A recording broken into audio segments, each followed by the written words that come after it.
Hello, my friend. Today I will tell you another long-forgotten legend.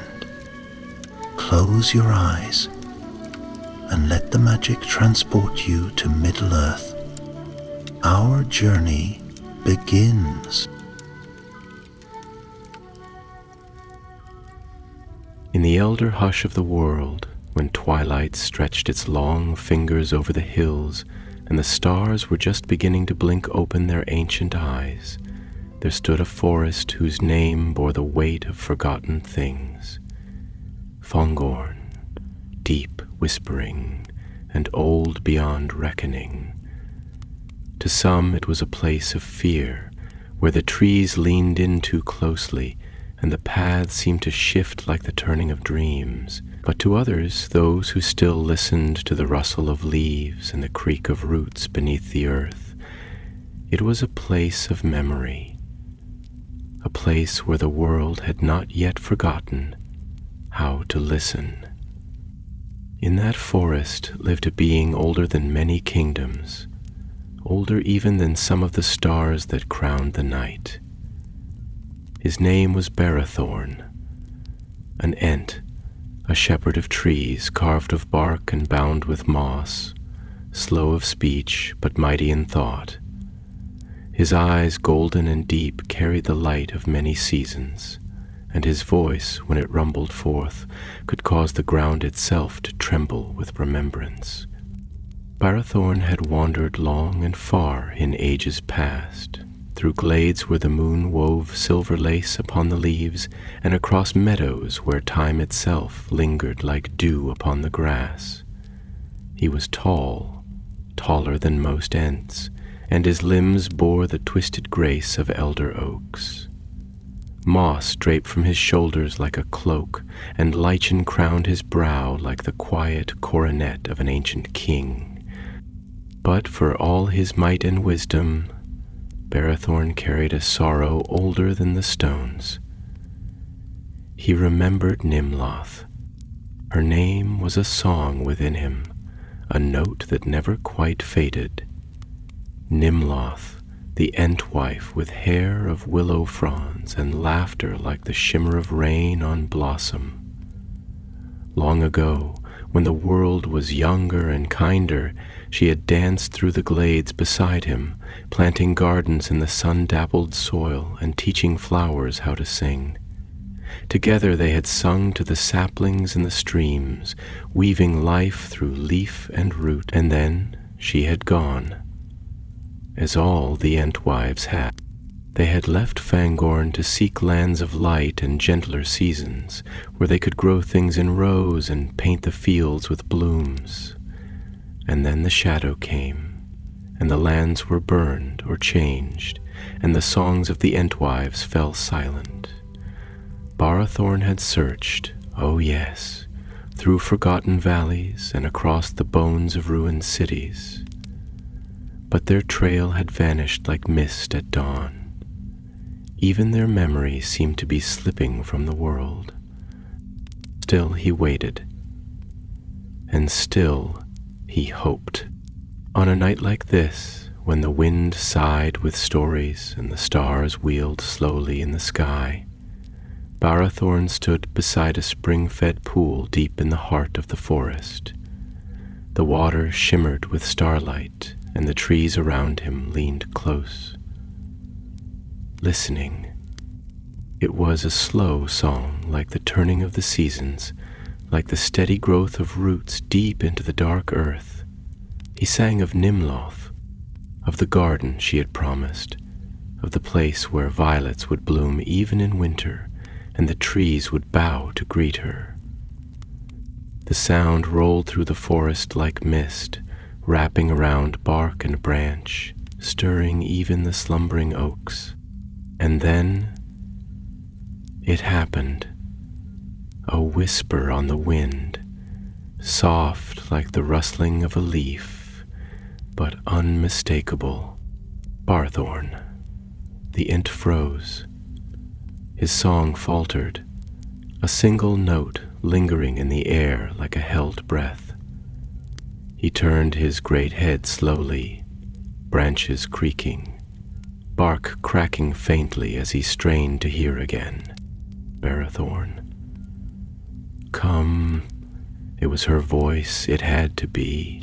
No wind could conjure that tone, that cadence, a sound like sunlight on warm stone, like the scent of wild flowers after rain.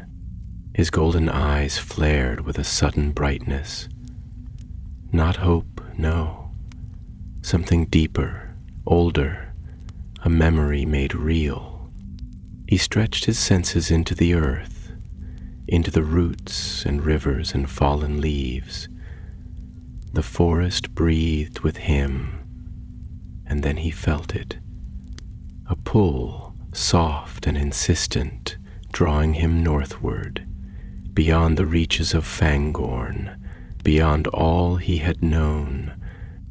The forest stirred around him. Trees murmured in their sleep, and animals hidden in hollows and underbrush paused in their stillness. For the forest knew. The forest remembered. For the first time in many long years, Barathorn moved with purpose. His great limbs, slow and deliberate, shifted with creaks and groans, waking the mosses and stirring the ivy. Each step shook the earth like a heartbeat returned. He left the pool behind, still and shining, and passed beneath the boughs of trees that had stood beside him for centuries. He did not speak. There were no words needed now. The path was not clear. It rarely was, but Barathorn did not need a road. He was older than roads. He was of the world before men and maps and markers. He followed the pull, the whisper of her voice, the thread of memory woven through the very soil. Night passed into dawn, and still he walked. He crossed the outer glades of Fangorn, where the trees grew younger and the shadows less deep. He passed through lands touched by men, fields abandoned, hedges overgrown, where the footprints of war still lingered like bruises upon the land. And still the voice called, "Come." Sometimes it was faint, carried on the cry of a distant hawk or in the hush of the breeze. Other times it rang clear, a note that tugged at his heartwood like a memory returning home. He crossed a stream whose waters whispered of things long buried. He climbed a hill where once a tower had stood, now nothing more than rubble wrapped in ivy. The world had changed. So much had changed, and in every corner he saw it. The scarring. Trees felled, forests cleared, roots hacked away as if they meant nothing, the work of axes, the mark of flame. Barathorn paused one morning in the remains of a grove where saplings had once grown in a perfect circle. Now only stumps remained, gray and rotting. The scent of ash still clung to the earth. He knelt there for a long while, his fingers brushing the ground, as if searching for a heartbeat, but there was none. "We were too slow," he murmured at last, his voice low as thunder in a far-off storm. "Too slow to wake, too slow to see." And for a moment the wind seemed to weep with him. But then, again, the voice, Barathorn, softer now, but certain. And so he rose. With a groan of bark and the rustling of ancient leaves, he stood tall once more, and the forest watched him go, its guardian awakened, its heart heavy but beating still. Toward the north he walked, into lands forgotten, where the sun rose cold and the trees stood thinner, and the whisper of the Entwife called him forward into the gathering dusk. The sky stretched overhead in a slow glacial drift of pale gold and whispering silver, the dawn spilling across the land with the hesitance of a dream returning after a long night's wandering. Barrothorn moved like a shadow beneath it, not the shadow of fear or malevolence, but of memory, of time older than language, of a presence too deep to name. His footsteps, if such a word could describe the slow, resonant settling of root-like limbs into the earth, pressed into the mossy ground with a reverence so complete it seemed almost like prayer. And in some sense, it was. Every movement he made was a liturgy to the land, a meditation on grief and endurance, a song without words for all that had been lost and might still be found. The trees thinned as he journeyed northward, but they did not disappear. Instead, they grew crooked and sparse, like elders standing watch over forgotten graves. The wind moved through them with a mournful grace, stirring the dry leaves so that they spoke not in rustles but in sighs, deep, weighted sighs that carried sorrow from branch to branch like rumors of a death no one dared name. The forest was quieter here, but not silent. There was something in the air, an ache perhaps, or a kind of listening. The world, it seemed, was watching Barrothorn, as if recognizing in him the echo of a time when the woods were sovereign and the speech of trees still carried authority. He passed beneath a ridge where old stones stood in solemn circles, their surfaces carved with the winding glyphs of a language now remembered only by water and moss. Lichen grew thick along their bases, and the grass between them bore the gentle hollows of places once walked by feet that would never return. Barrothorn paused there, placing one massive hand, his fingers like the twisted branches of an ancient elm, upon the central stone. The contact was slow, reverent, and when his fingers made contact, the moss seemed to hum, a faint vibration like a whisper running through the spine of the world. "I remember," he rumbled, though no one answered. His voice carried into the still air and hung there, long and resonant. "I remember when the trees sang over this place, when the hills wore green crowns and the roots of the earth held hands beneath the soil. This was once a meeting ground, a place of vows and gentle things." He lowered himself slowly until he sat with his great legs folded beneath him like roots curling into sleep. The dawnlight filtered through the thinning canopy in long beams, touching his bark skin with streaks of gold and rose. The air was fragrant here, earthy and cool, with a scent of loam and the memory of rain. He inhaled deeply, the sound of his breath like a wind rising through old boughs. And then he spoke again, not to the forest now, but to the silence within himself. "It is a strange thing," he mused aloud, his voice like the turning of mountains, "to live so long that even one's own sorrow begins to feel like tradition. As though grief were a cloak we wove so finely into ourselves, we forgot the feel of bare bark beneath it. I do not know if I walk toward her or merely toward the shape of my own longing."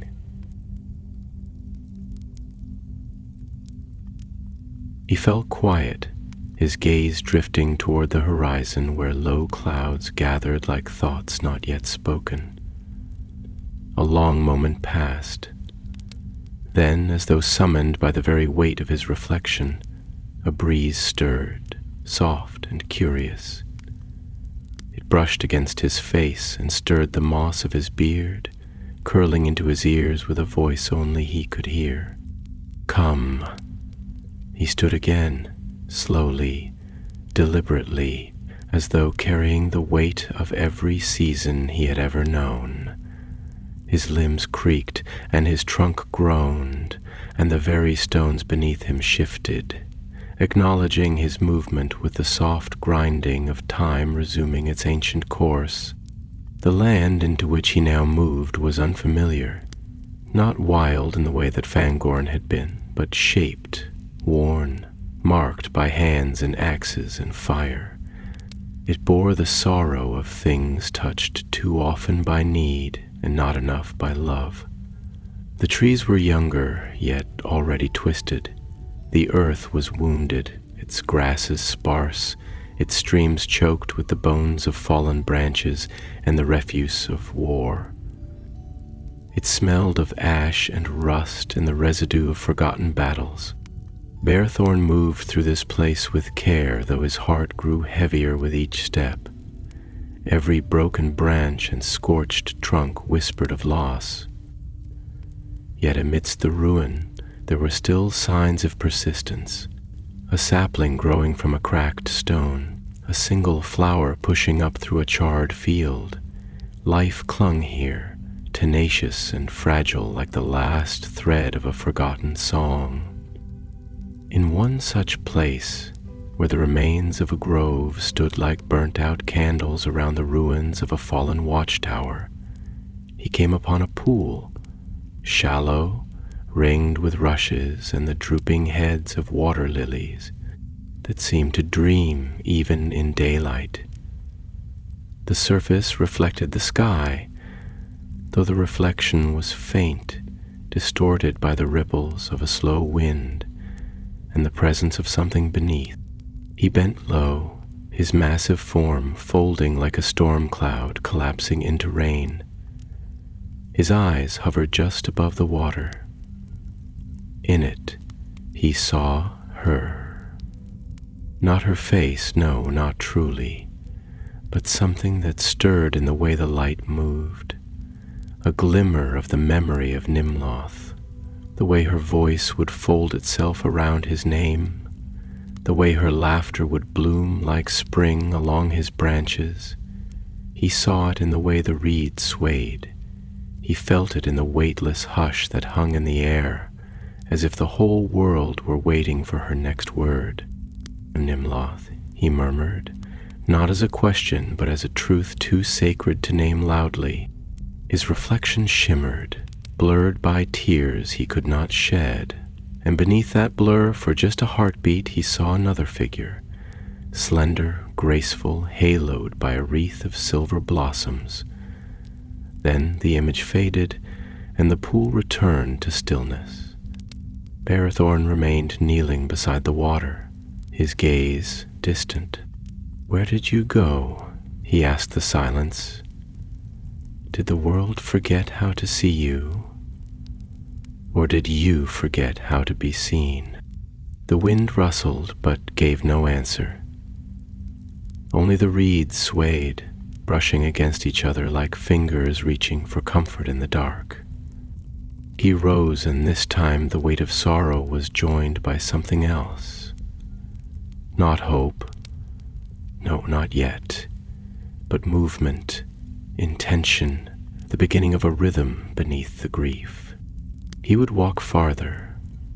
He would follow the voice, not just the voice on the wind, but the voice in himself, the part of him that still believed the world could remember how to sing. The sky grew paler as the day deepened, and the land around him whispered of trials yet to come, of axes unsheathed and hearts grown hard against the green. But Bearthorn walked onward, the great slow beat of his steps like a distant drum, a song not yet finished, for the forest was not done, and neither was he. As Bearthorn moved farther from the gentle familiarity of Fangorn and deeper into the fractured veins of the northern wilderness, the land began to change around him. Not abruptly, like a door closed or a light extinguished, but subtly, insidiously, in the way a dream turns uneasy without revealing the moment it became a nightmare. Hills rose like the knuckles of a clenched fist, barren and hard, their slopes no longer soft with moss or shaded with green canopies, but scabbed over with stone and bramble. The wind here was sharper, thinner, like a blade drawn too many times from its sheath. It carried no songs, no laughter of leaves, but only the bitter scent of old smoke, of iron rusting in forgotten places, of bark scorched in silence and never spoken of again. The sky, too, had altered its expression. Once a warm dome of celestial hush, it now stretched in vast sheets of gray, streaked with pale clouds that seemed to unravel like old parchment, as if the heavens themselves were trying and failing to recall the stories they once told. The sun, hidden more often than not behind a veil of winter light, cast long shadows that seemed always to point in one direction, as though the land itself wished to guide Barathorn, or perhaps to warn him. It was upon the third evening beyond the border of the familiar that Barathorn came upon what had once been a glade. He knew it for what it had been by the curve of the land, and the memory still imprinted upon the stones that lay like half-buried bones in the grass. This had been a place where the light once fell in golden spears through a ring of birches, where children of men might have gathered in gentler years, their laughter a part of the breeze. Now the birches were stumps, the clearing filled with the detritus of war, shattered spear shafts, the remnants of a ruined banner half submerged in mud, and charred timbers that bore the unmistakable signature of fire not born of natural flame. Barathorn stood at the center of the clearing for a long while, his broad shoulders still beneath the dimming sky. The wind swirled around him, whispering through the broken things, and he could feel the memory of what once was pressing up against the silence, trying, as all things do in their own way, not to be forgotten. Then at last he spoke. "We are slow," he said, and his voice rumbled through the clearing like thunder crawling beneath the skin of the earth. "So slow that the world outpaces us again and again, until all that is left to us is the mourning of echoes and the tending of graves where no one remembers who lies beneath." His voice fell silent again, but not because he had run out of words. Rather, it was as if the land itself had drawn breath in sorrow and asked him to wait, to listen, to hear its own lamentation. It was then that he heard another voice. Not Nimloth's this time, not the gentle beckoning of memory, but something harsher, more immediate. It came from the edge of the clearing, low and rasping, like bark torn from a wounded tree. "Well now," it said, in the common tongue, but thickened by an accent as rough as gravel and twice as worn. "A tall one, aren't you? Thought your kind had all gone to moss and myth." Barathorn turned his head slowly. A figure stood there, framed by the dying light, an old man, hunched and gaunt, wrapped in tattered leathers and a cloak patched more times than it had threads. His eyes were sunken but alert, his beard gray and wild, and in his hand he held a gnarled walking stick that had clearly once been a branch of something greater. The Ent regarded him in silence, then inclined his head ever so slightly, as one ancient tree might to another that had been cut down, but not yet forgotten. "I did not come for speech," Barathorn said at last, the words like stone laid gently in a stream, "and yet I will not silence what has risen to speak." The old man chuckled dryly. "That's a fancy way to say you'll listen. I wasn't sure if the forest still had ears." Barathorn's eyes, deep and golden, studied him with the slow intensity of a sunrise. "It is not the forest that forgets how to listen," he replied. "It is those who walk upon it with iron in their hands and fire in their hearts who forget how to speak to it." The man lowered himself slowly onto a half-fallen log, the movement stiff with age. He looked out over the ruined glade, his expression darkening. "Aye," he muttered, "and most don't listen even when it screams." Barrethorn stepped closer, the ground quivering faintly beneath his weight. "Did you fight here?" The man's hands tightened on the stick, his eyes fixed now on the blackened soil. "Not here," he said, "but not far. We fought because we were told it would save something, a village, a forest, a bit of hope. But when the fire came, it burned all the same, no sides, just ash." There was a silence, then long and reverent. The sky above dimmed further, and a few early stars peeked through the veils of dusk, like watchers who had seen too much to ever rest again. Barthorn lowered himself to the earth, his massive frame folding with grace, uncharacteristic of something so great. He sat across from the man, and for a moment neither moved.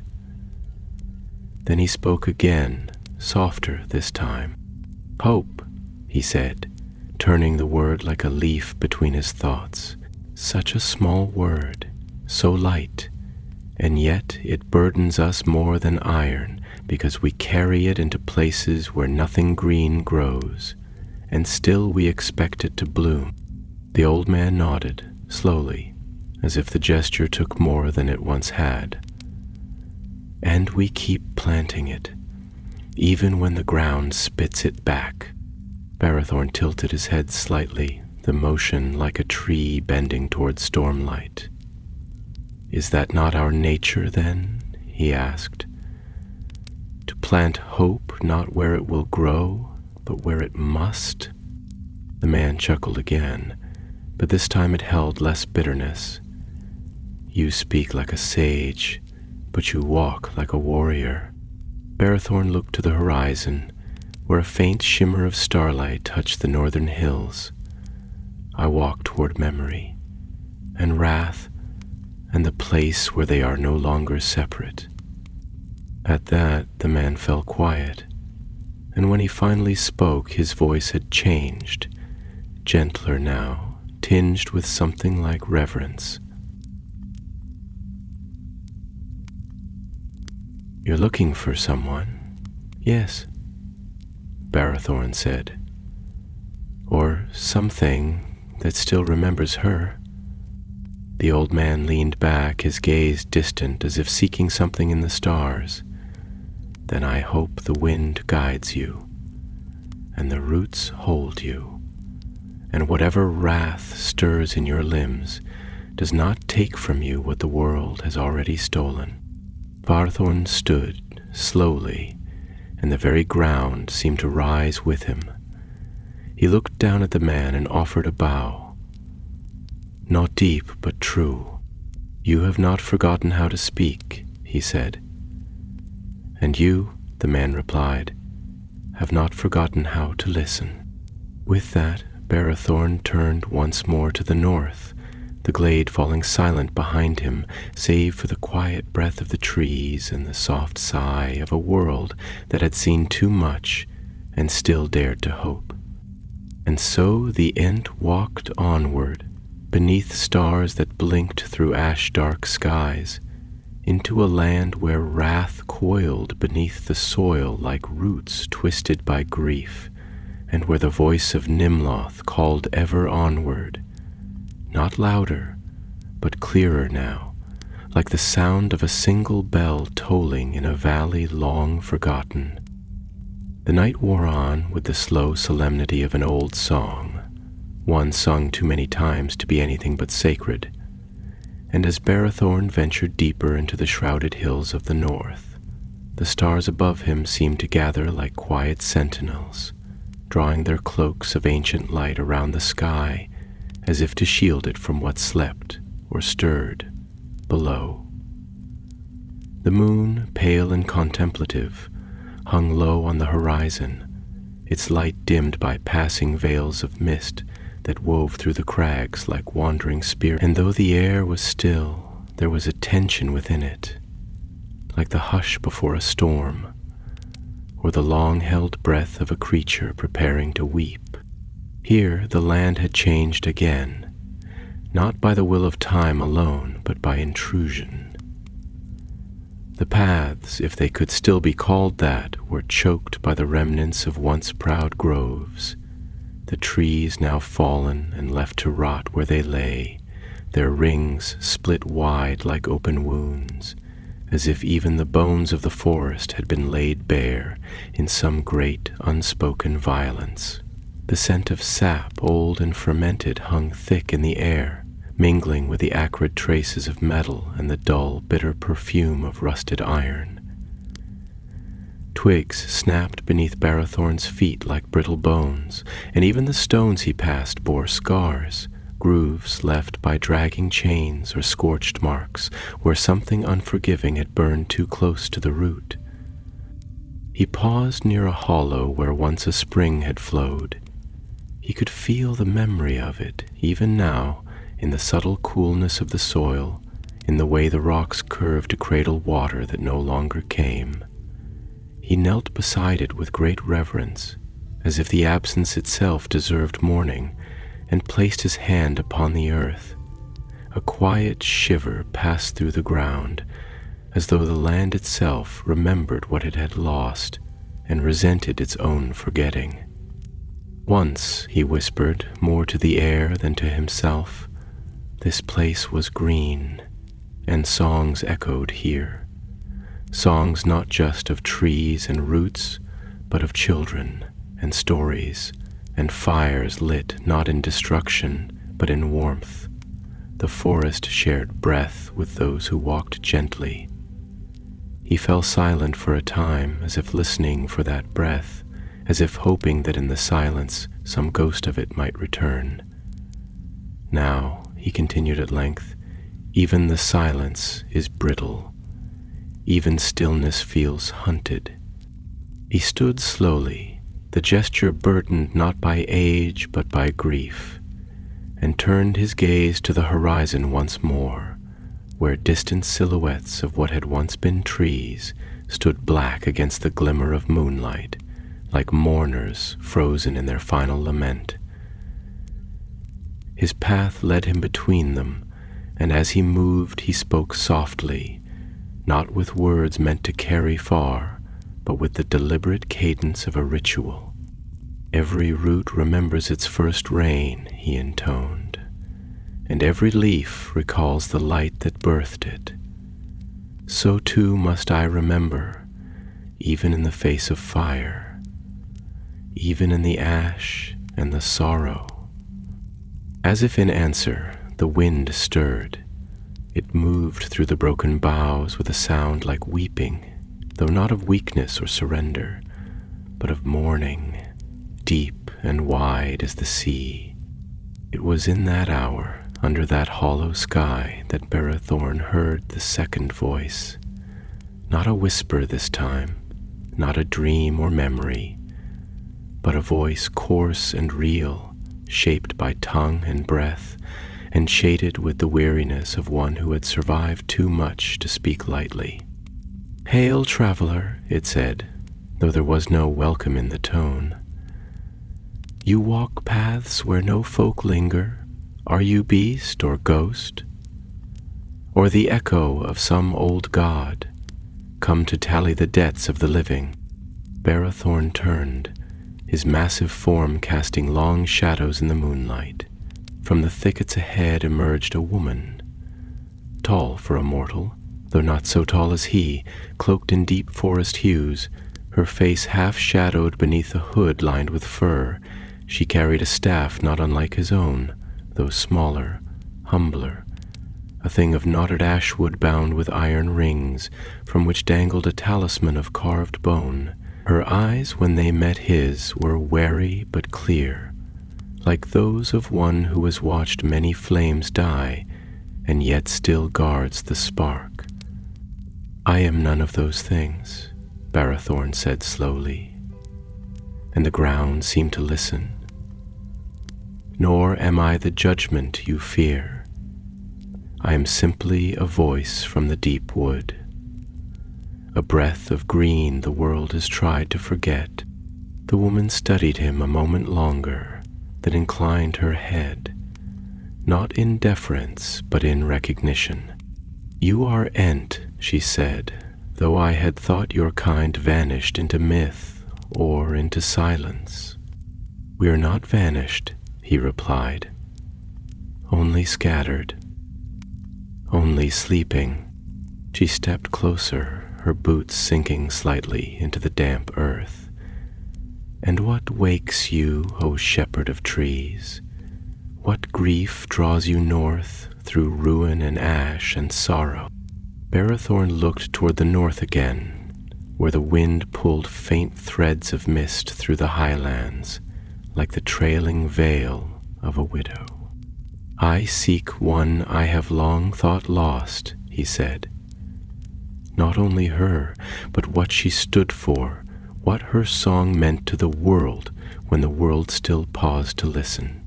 The woman nodded slowly, her gaze now distant. "Many things have been lost," she said, "and many more are buried so deeply that even the bones of the earth dare not name them.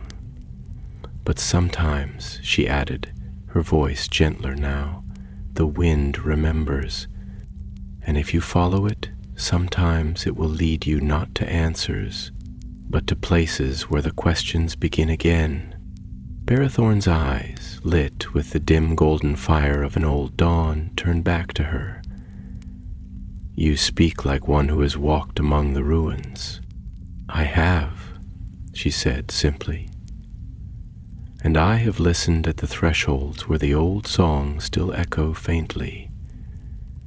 I have seen men burn what they do not understand and flee from what they do. But I have also seen the smallest root crack through stone and the faintest seed take root in ash. There was silence then, but it was not empty. It was filled with the quiet communion of two who understood not only loss, but the necessity of walking through it." Finally, Barathorn reached into the pouch bound at his side, a satchel of woven vine and lichen that pulsed faintly with the memory of moonlit glades, and withdrew a single seed, round and silvered with a sheen like starlight. He held it out to her. "This," he said, "is the last of a tree that grew in the heart of Fangorn, long before the towers of men rose and fell. I do not know if it will grow in this soil, but perhaps—" He trailed off, not because he had nothing left to say, but because the silence itself had become part of the truth. The woman took the seed gently, cradling it in both hands as if it were something alive and watching. "Hope," she murmured, "is not in the knowing, it is in the planting." And with that they parted. Without farewell, without names, for in such moments, names are unnecessary and farewells would be a lie. Barathorn moved on, his shadow stretching long behind him, and in the place where they had stood, the wind settled for a moment, still and listening, as if it, too, was remembering the feel of roots breaking through stone. The path Barathorn followed was no longer a path in the way that men or elves would recognize. There were no cart tracks, no prints in the loam, no guiding stones or lanterns left by kindly hands. Rather, it was a slow unfolding of direction from within, a murmur rising from the soil, from the bones of the land, from the shifting wind that twisted like smoke among the trees, if trees they could still be called.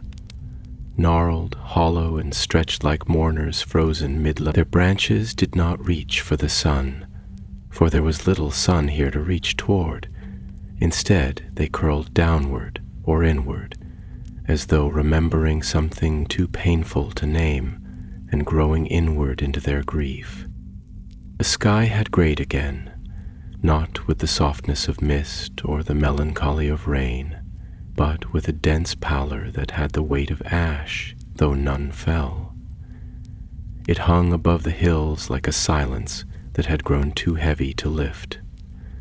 Beneath it the earth gave way to broken outcroppings of shale and iron-tinged stone, the colors gone pale and strange, as though the land itself had forgotten how to wear its own skin. The air smelled of old fire and moss turned sour from too much shade. And when Barathorn walked, his steps sounded not like the footfalls of a creature passing through, but like the slow heartbeats of something returning, something ancient, something that remembered. It was here, among the fractured ridges and long-dead hollows, that Barathorn came upon the remnants of what had once been a garden. Not a garden in the way of the elves, who wove their blooms like poetry, nor like that of men who tamed and tilled and coaxed beauty from labor, but something older, wilder. The bones of the soil remembered it, and Barathorn felt it the moment he stepped into the ruin. The lingering warmth of care, the ghost of cultivation not done for dominion, but for reverence. The stones had once formed circles, soft and irregular, shaped by hand but not mastered.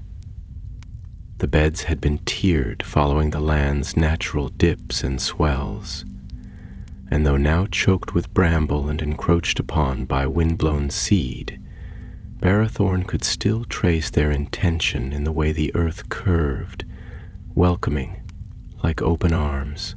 A cracked urn lay half-buried near the edge of a dry stream bed, its side painted with faded vines, and beside it, long decayed stalks of what might once have been sunberry, or something older still, a plant now lost even to the songs of the elves. Barathorn knelt slowly and laid his hand to the ground. He did not speak at first, for there is a silence required in such places. Not merely respect, but listening, true listening, the kind that asks not for answers, but for remembrance. The wind moved softly around him, brushing his bark skin like a hand trailing through water. He let it speak.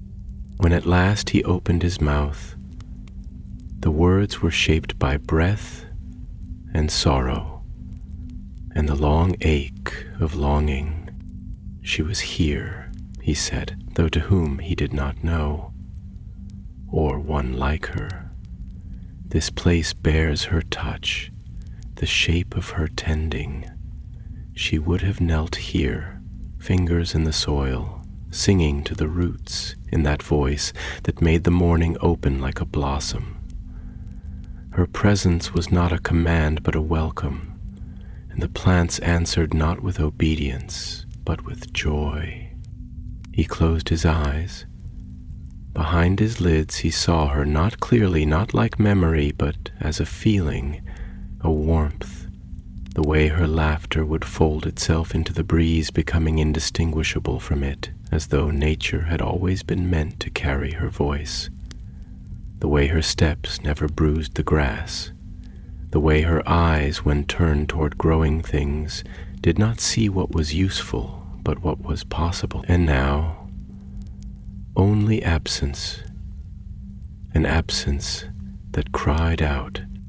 She left, Barathorn said, and the words were not spoken with bitterness, but with the tired recognition of someone naming a truth that had grown like ivy around his heart.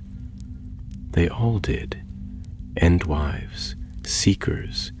They went out to shape gardens where light would fall more gently, and soil would be theirs to choose. but the world changed beneath them, and the fires came and the steel followed, and what they made was swept away.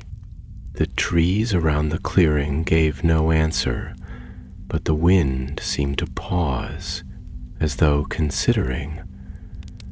A voice came then, sudden as a footfall in a cathedral. Perhaps they changed too. Barathorn did not startle. He simply turned his gaze, slow and deliberate, toward the source of the voice. Another Ent stood at the edge of the clearing, though this one bore little resemblance to the Ents of Fangorn. He was smaller, narrower in the trunk, and his limbs were twisted like those of a tree grown in rocky soil, forced to bend for every breath of sunlight. His bark was a dark silvery gray, and moss clung to him like a cloak. But it was his eyes that marked him as kin. They were old, not in years but in depth, eyes that had watched things die slowly and never found words for the watching. Barathorn rose, the motion slow and full of meaning. Taranduil, he said, naming him. It has been long, longer than some trees, the smaller Ent replied, and not as quiet as I would like. They stood in silence for a time, the air between them heavy with the weight of shared time and divergence. Then Thranduil stepped forward, his gaze scanning the ruined garden with an expression that was not quite sorrow, not quite anger. I found this place a decade ago, he said, or longer. Time is strange out here. It sang to me, though faintly. I stayed a while, tended what was left, but the song faded. Barathorn watched him. You stayed. I tried, Thranduil replied, but trying is not the same as belonging. And when the men came again with their torches, I could not protect even what remained. Barathorn lowered his gaze to the cracked urn, the withered vines. It is not weakness, he said slowly, to fail at preserving what should not have needed protection in the first place. Thranduil's voice dropped, became quieter. But it is grief all the same. A silence grew between them again, but this time it was not heavy, it was reverent, like the silence after a prayer, or the stillness that lingers between the last note of a song and the moment when you must open your eyes again. At last Thranduil turned to him. Why have you come, Barathorn? Why now? Barathorn looked north, his eyes scanning the horizon as though he could see through stone and distance. I heard her voice, he said, or the echo of it. It called to me. I do not know if it was memory or longing or something else entirely. But it stirred me. And if it is not her, Thranduil asked, if it is nothing more than the voice we give to our own desire? Barathorn turned to him then, and the wind stirred behind his shoulders like the breath of old gods. Then I will walk until the voice is silent, he said. And in walking I will remember, and in remembering perhaps I will plant again, not just trees, but hope. Hope that even if she is gone, the shape of her touch can remain. Hope that what was lost does not have to be forgotten. Thranduil was silent, and then he nodded, once, deeply. Then walk well, brother, he said, and plant gently. And as Barathorn turned once more to the north, the wind rose behind him, not fierce but sure, and the forest watched him go and whispered his name. Barathorn's path from the ruined garden twisted into the high country, where the bones of the earth rose more boldly through the skin of soil, revealing jagged spires of slate and granite, carved by time and scoured by winds that had never learned to rest. Here the trees were fewer, and those that remained clung to the hillsides with gnarled roots like the fingers of forgotten giants, their limbs bent by centuries of storm. There was a rawness in the land, a kind of exposed truth unsoftened by foliage or stream song. The silence here was not one of peace, but of waiting, and the air smelled of stone dust, wild thyme, and something older, fainter. A scent that drifted like memory, both earthy and mournful, like the perfume of dried leaves held too long between pages of a book no one had read in an age. The sky stretched wide and colorless above him, an endless vault of pale cloud and failing light.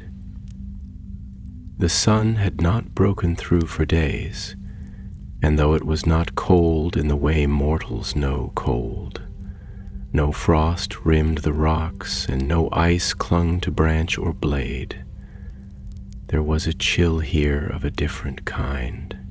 It sank deeper than skin, threading through the marrow of wood and bone alike, the kind of chill that whispered of things lost too long ago, of warmth that might never return, of voices stilled beneath the roots of time.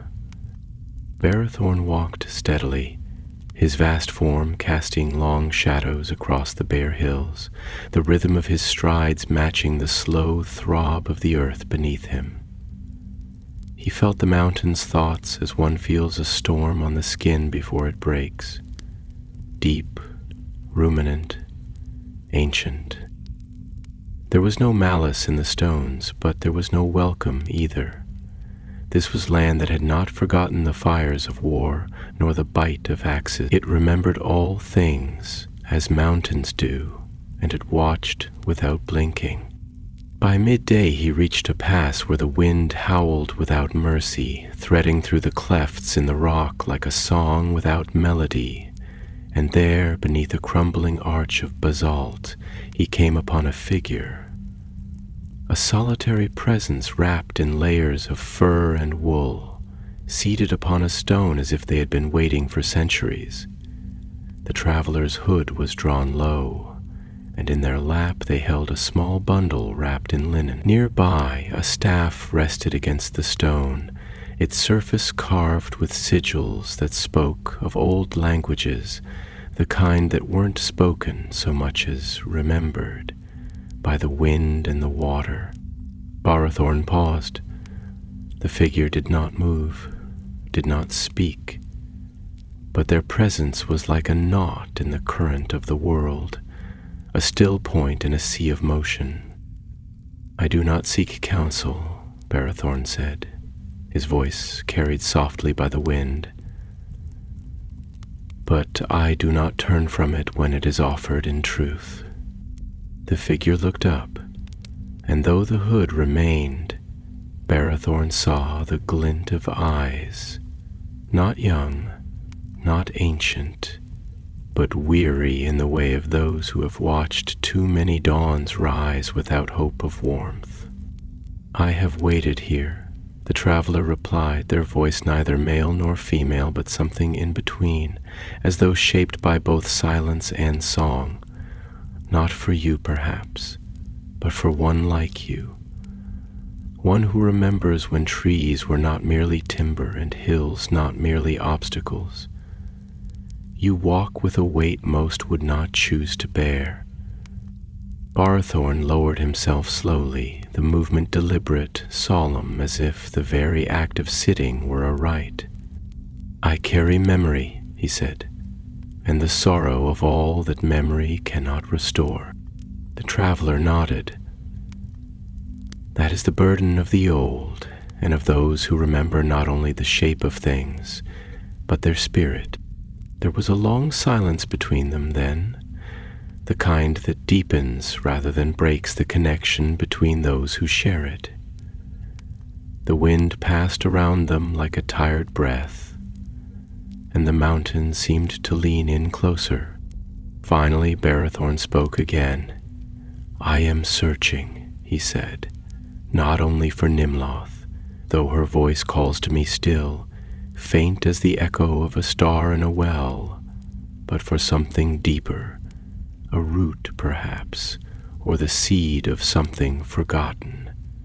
I do not know, only that there is a wrongness in the land, a silence that is not peace, and I must answer it." The traveler tilted their head slightly, as if weighing his words in a scale unseen. "There is a fracture beneath this land," they said. "Not a wound of stone, but of spirit. Something was taken long ago, not by blade or fire, but by forgetfulness. And the land has not forgiven, nor has it healed." Barathorn looked down at the earth, at the pale lichen growing in cracks along the stone, at the dried moss clinging like memory to the northern face of the pass. "Forgetfulness," he murmured, "worse than fire. For fire may leave ash from which life might grow. But to forget, to let the name of a thing fade, that is a death no roots can find." The traveler looked down at the bundle in their lap and slowly unwrapped a corner. Within lay a single acorn, dark, polished, still whole. "This is the last of its kind," they said. The tree it fell from once stood at the heart of a grove where the Entwives danced. Its branches were woven with moonlight, and its fruit sang when the wind passed through. Now the grove is salt and dust, but this... Barathorn reached out, not to take, but to feel. "It sings still," he whispered, quietly but truly.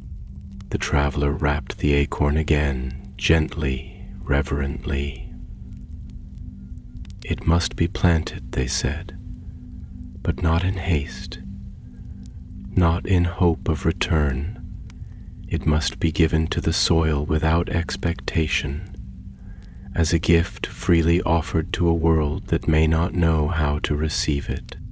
Barathorn stood again, the wind tugging at the moss of his beard, and looked northward, where dark clouds gathered over the mountains like thoughts too long held. "Then I will carry it," he said, "and I will find the place where silence waits for song." The traveler said nothing, but their eyes gleamed with something like gratitude, or perhaps it was sorrow.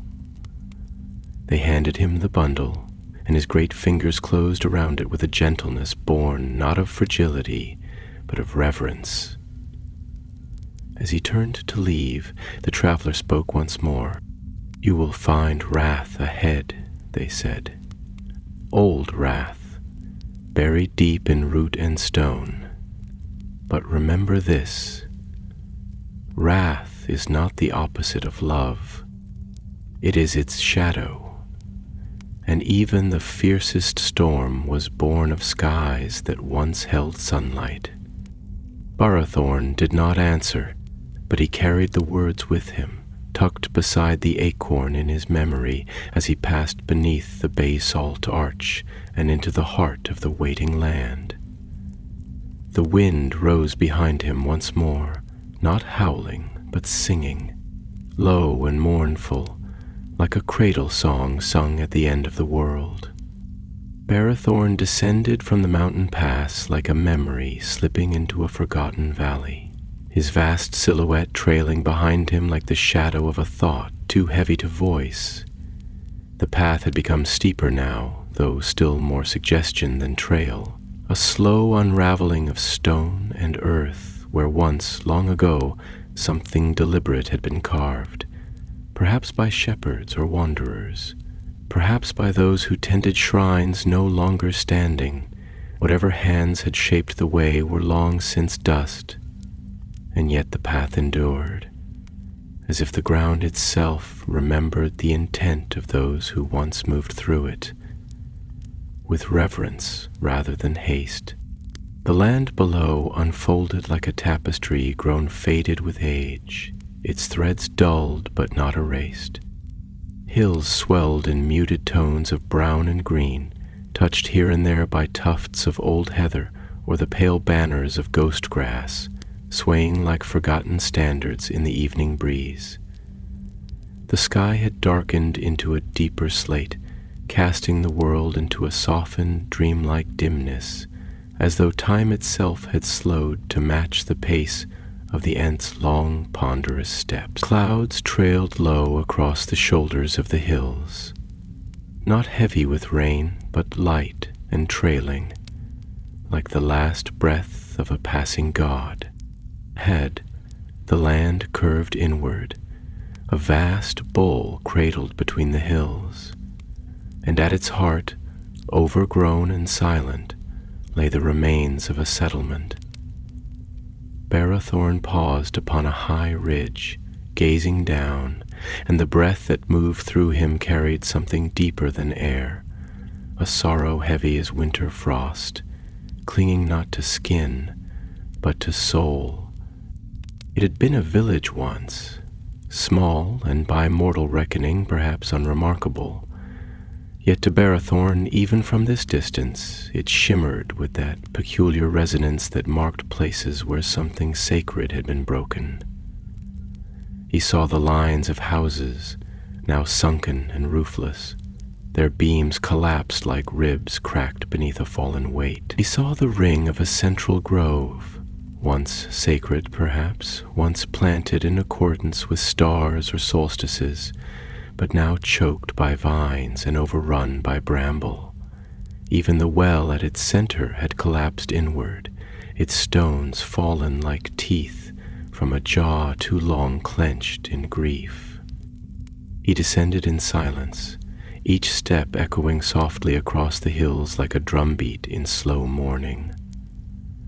The grass here was stiff and brittle, the kind that had grown without song or hand to guide it. As he passed between the first ruins, he felt the whisper of what had been. A child's laughter lost in time, the scent of smoke from a winter hearth, the soft rhythm of hands weaving reeds into baskets. All gone, all faded, and yet somehow still listening. Near the center of the village stood a tree, or rather what had once been a tree. It was massive, its trunk easily the width of a small cottage, but long dead. Its bark was pale and stripped in places, exposing wood that had dried into ivory veins. Branches jutted out like the limbs of a skeletal titan, clawing toward the sky in a gesture of desperation or accusation. It was hard to tell which. Around it, the ground bore the remnants of fire, charred stones, melted iron, bones too brittle to name. Barrothorn approached the tree and placed a hand against its trunk.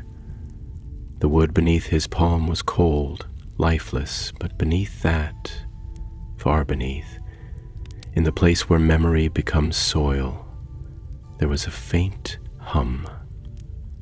Not life, not in the way sap sings or roots murmur, but grief, the kind of grief that lingers long after the mourner is gone.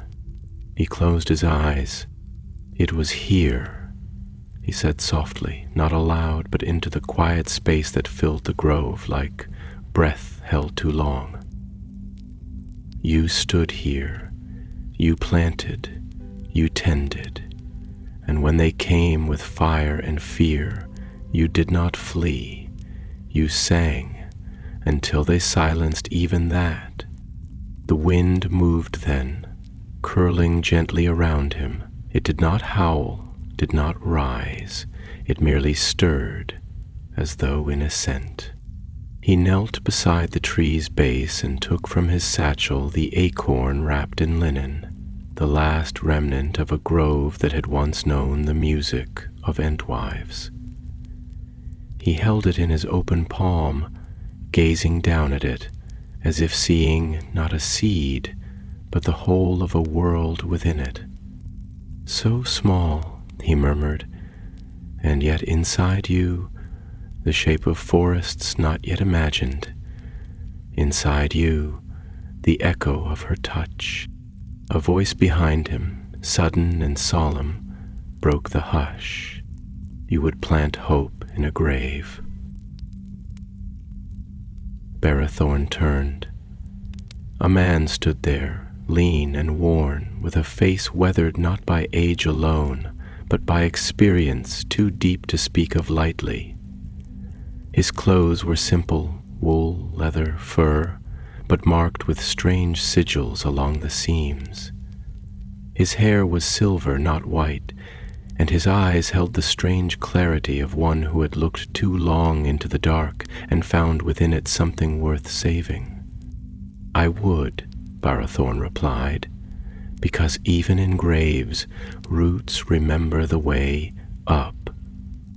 The man stepped forward slowly, his boots whispering across the dry grass. "Do you believe it will grow?" he asked, his voice low, thoughtful. "Here, in this place where the ground drank fire and ash." Barrethorn looked back to the earth, and for a long moment he said nothing. Then finally, with a voice as deep as the roots of the mountains themselves, "I do not know, but I believe it must be given the chance. Even if this soil is bitter, even if no leaf unfurls, it is not the growing alone that matters, it is the offering. The placing of something living where death has ruled, not to defy it, but to remind it that even it is not absolute." The man studied him for a time, then slowly knelt beside him. "I was born here," he said at last, quietly, "before the fire. I remember the tree. When it bloomed, the whole village would come to sit beneath its branches. My mother said the tree listened to our songs. I used to press my ear to its trunk and pretend I could hear its heart." Barthorn said nothing. He merely lowered the acorn to the earth, brushing aside a layer of dead leaves to reveal the pale, cracked soil beneath. "You came here," the man said, "not only to find her, but to forgive this place." Barrethorn nodded, "And to ask it to forgive itself." Together, in silence, they planted the seed. No prayer was spoken, none was needed. The act itself was the prayer. When it was done, the man stood and Barrethorn rose with him.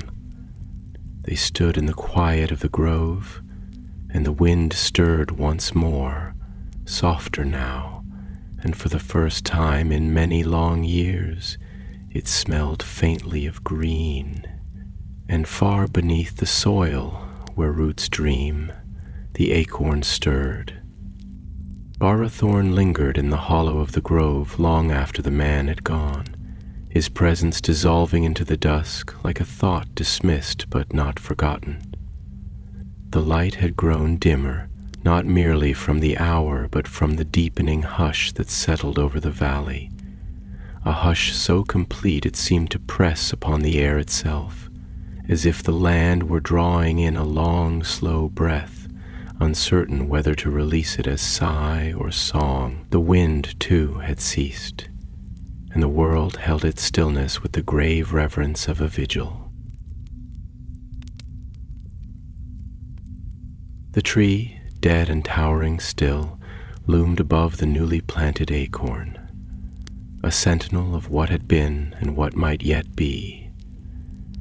Its bark no longer pulsed with sap, but the way the last glimmers of twilight touched it, catching on the ridges and creases, on the long-healed scars where fire had climbed, suggested that it still bore the memory of sunlight, like an old warrior wearing the ghost of armor he once trusted. Barathorn stood with one massive hand resting lightly upon the trunk, his fingers splayed as though trying to read its tale through touch alone. The wood beneath was cold, but not indifferent. There was still story in it, still ache, and in Barathorn's heart there grew a silence unlike any he had known before. Not the silence of empty glades or starless nights, but the silence of release, of something deep and long buried beginning at last to rise. A silence that felt not like absence, but like listening, a quiet so profound that it seemed the forest of his soul had ceased to move, waiting, for something only the earth itself could teach. Then came a sound, soft, subtle, barely more than the brush of wind over distant grass. But to Barathorn, it rang with the clarity of a bell struck in dream. Barathorn. He turned slowly, not with urgency, but with the reverence of one who turns to meet a memory that might yet still be living. There was no one there. Only the grove, only the whisper of leaves, only the long sigh of evening turning toward night. And yet, the voice had not been dream. It had not been illusion. It had come not from within, but from beyond, and it had known his name. He took a step forward, his great footfall pressing gently into the loam, leaving no wound, then another, toward the far edge of the grove where the trees thickened again, where shadows deepened and the path fell away into the rolling dark. The air here had changed. It was cooler, moister. The scent of moss grew richer. The hush of the forest grew deeper, not oppressive but expectant, as though it too had heard. And then there faint upon the wind again. Come. He did not speak. Words in this moment were leaves too fragile to carry the weight of what stirred within him. He walked, slowly, carefully, each movement an act of devotion, not just to the voice, but to the memory it carried, the resonance it awakened. The path curved downward now into a shallow dell where moonlight pooled like water in the hollows between trees. The canopy overhead, thick with leaves of silver-shadowed green, filtered the light into a soft, shifting web. Here the trees were not dead, not entirely, but neither were they thriving.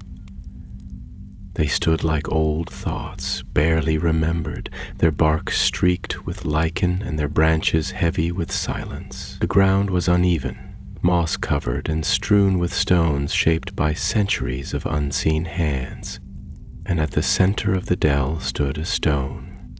It was tall, narrow, worn down by wind and time, but still upright. A monolith, a marker, a memory.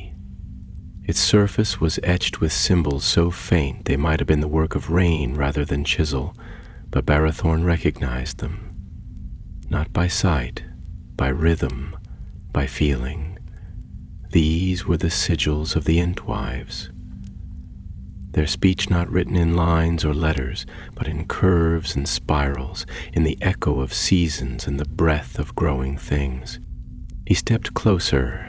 The stone was warm, not in the way of sunlit rock, but in the way of something that remembers being held, something that remembers belonging. He placed his hand upon it and closed his eyes. What rose within him then was not memory, but sensation, feeling that had no words, no images, only depth. He felt the laughter of spring mornings, where blossoms danced in hands not his own. He felt the rhythm of steps through wild gardens, each movement a blessing upon the soil. He felt the brush of fingers against bark, not pruning, not taking, but greeting, and he felt most of all the presence of Nimloth. Not her face, not her voice, but her soul, that particular warmth that had once leaned against his own like wind against mountain, that fierce gentleness which had taught vines to climb and seeds to open, not by command but by invitation.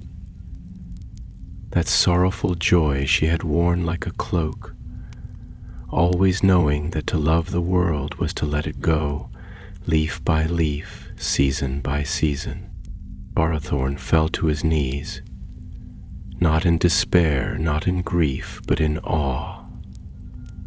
And then, at last, he spoke. "If you are here," he said, his voice low and steady, "then let the earth bear witness. I have carried your memory through fire and silence. I have walked where trees weep and where soil forgets.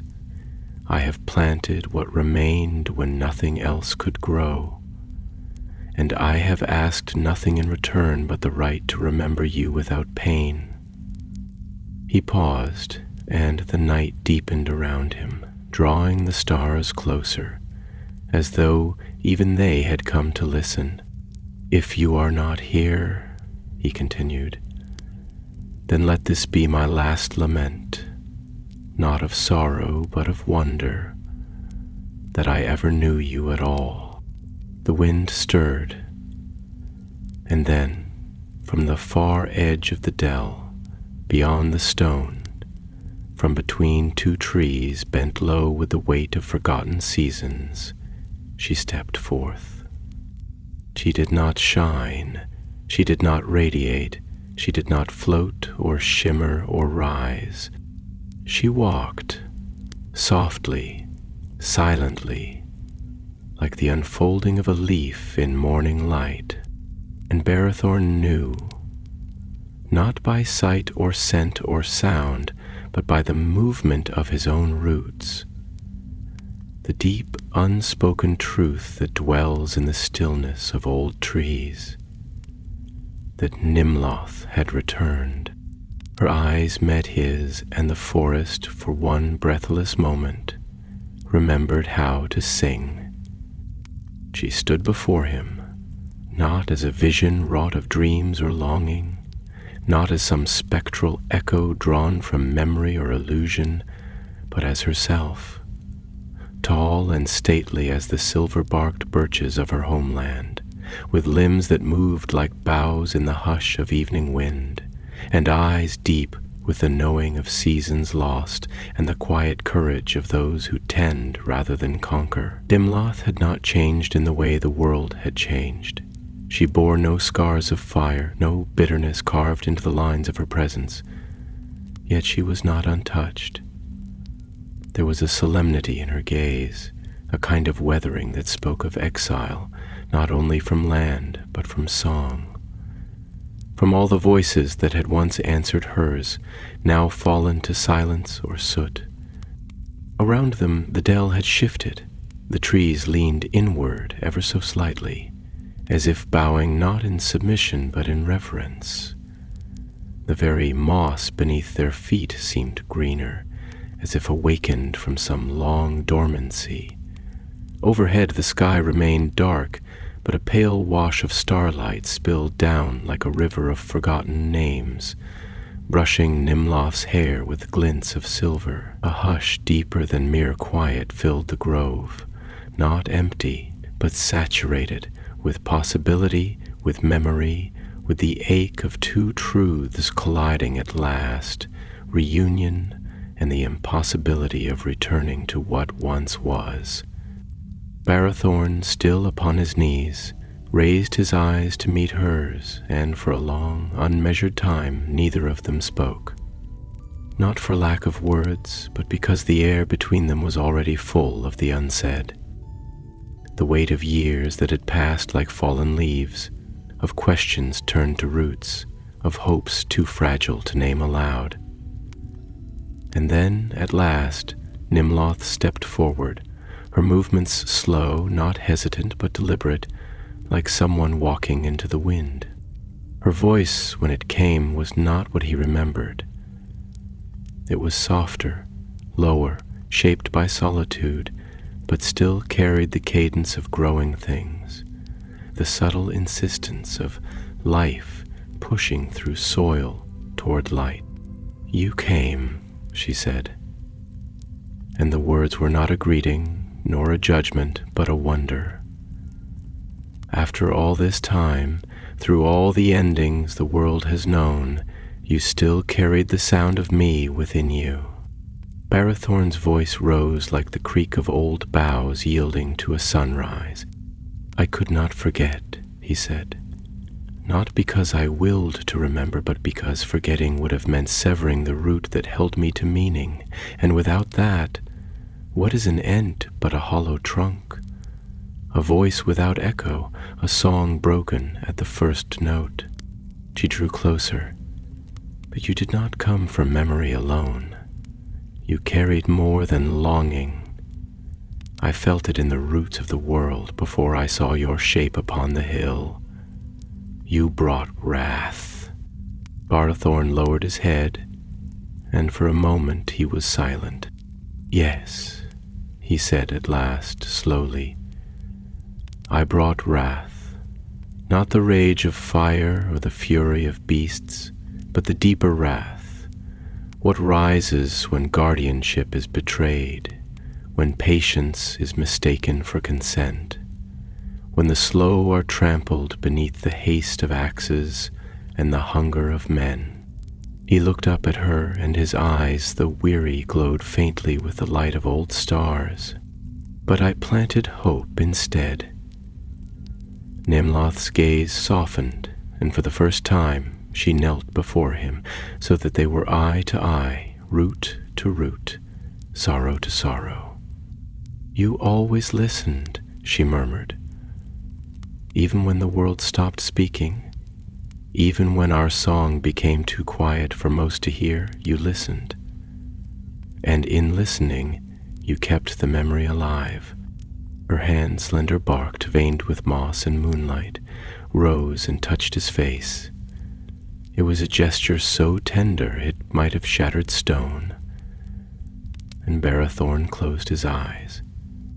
"I feared," he whispered, "that I would find only absence, that your voice would be wind only I could hear, that I had waited too long, hoped too foolishly, that I had come not to find you, but only the grave of what you once were." Her voice trembled, not with weakness, but with the strength of long-held grief finally allowed to breathe. "We feared too, we who left, we who wandered, we who sought gardens where no fire would touch, and in so doing became scattered, lost in the folds of the world's forgetting. We feared that no one would come, that the song we had sung was over, and the silence we chose would be the end of us." She bowed her head, and her next words were shaped not of regret, but of truth too deep for shame. "And in the silence I remembered you. I remembered your stillness, your waiting. I remembered that you did not need to be heard to be present, that you stood always, not as a monument to the past, but as a keeper of what still might be. A single tear, of sap or starlight or both, slid down Barathorn's cheek. "There is a wound in the forest," he said. "In the world. Where the Entwives once sang, there is now only absence. A hollow that echoes with loss too large for roots to bind. And yet," he placed his hand upon the earth over the acorn they had buried, "I believe something will grow. Not what was, but what must be. They sat together in the stillness, not speaking for a long time, because in some meetings words are only the shadow of what is truly said. Around them the dell began to shift, not visibly, not yet, but the soil remembered. The roots stirred, the trees, once bent with grief, began to lean toward one another again. Nimloth rose first. "There are others," she said, "still wanderings, still waiting. Not all have perished. Not all have been silenced. If we listen, truly listen, we can call them home." Barthorn stood beside her. "Then let us call," he said, "not with fury, but with remembrance, with roots that stretch and songs that bloom again." She turned to him, her face a tapestry of sorrow and dawn. "And if the world does not hear, then we will sing louder." They walked from the grove side by side, the hush around them filled now not with mourning but with promise. The stars above, old as time and just as patient, shone down upon them like leaves of silver fire. And beneath the soil, in the darkness where all things begin, the acorn dreamed. It dreamed of branches yet to grow, of birds yet to nest, of winds yet to carry songs not sung in an age. The forest, once wrathful, was waking, not in rage, but in song.